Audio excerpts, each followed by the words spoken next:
Ahojte, dobrý deň. Vítam vás na diskusii o hygiene a sanitácii v oblasti potravinárstva, najmä teda v HoReCa sektore. Začneme otázkami. V HoReCa sektore sa používa fyzikálna aj chemická dezinfekcia. Podľa vás, ktoré metódy fyzikálne sa najviac používajú? Tak z tých fyzikálnych metód sa najčastejšie aplikujú tie, ktoré využívajú teplo, ako je napríklad pára, horúca voda alebo horúci vzduch. Keď vykonáme dezinfekciu, samozrejme musíme to vedieť nejakým spôsobom skontrolovať a na hodnotenie účinnosti dezinfekcie alebo kontrolu dezinfekčných prípravkov sa používajú rôzne metódy. Akú považujete za tak najspoľahlivejšiu, najvhodnejšiu? Ja považujem na kontrolu účinnosti dezinfekcie, dezinfekčných prípravkov metódy, ktoré využívajú mikrobiologické metódy.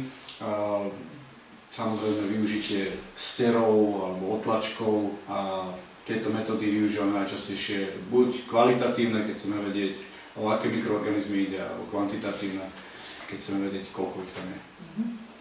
A v prípade, že zistíme nedostatky v oblasti dezinfekcie, čo by ste navrhli, aké riešenie?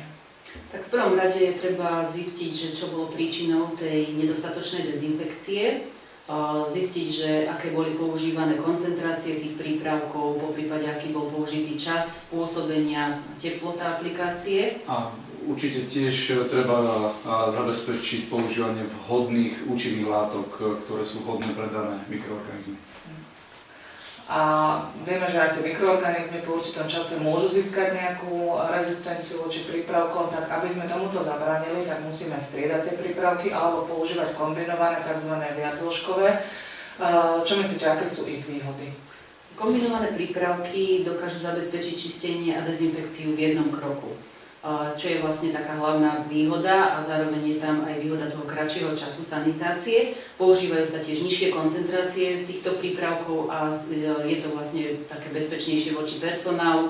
Nevzniká zároveň rezistencia mikroorganizmov a samozrejme z ekologického hľadiska je tam nižšia spotreba vody.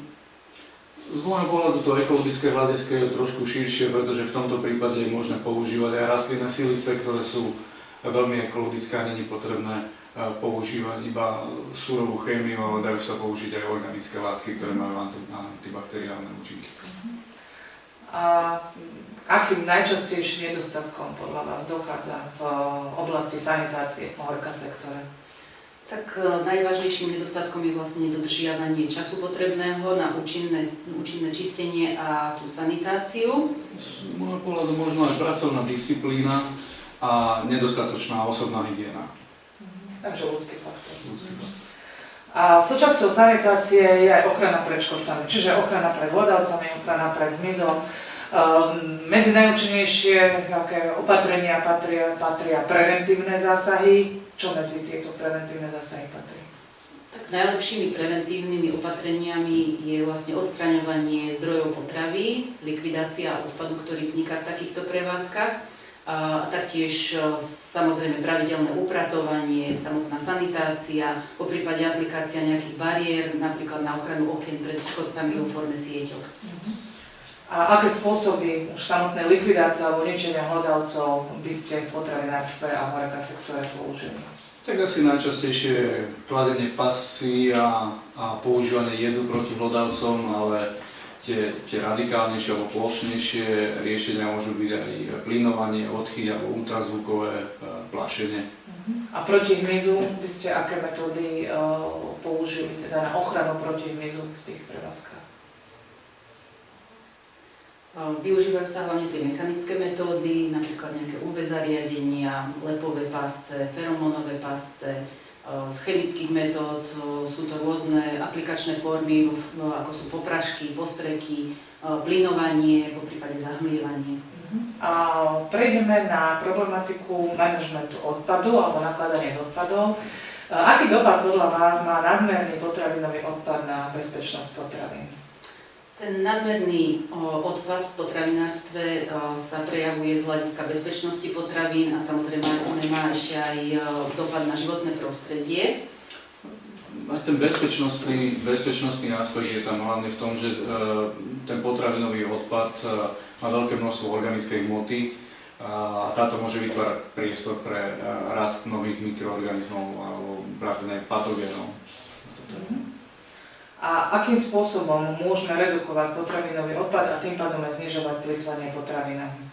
Samotný potravinový odpad je možné považovať za zdroj pre ďalšie spracovanie, pre výrobu nejakých produktov s pridanou hodnotou, napríklad na vylepšovanie potravín.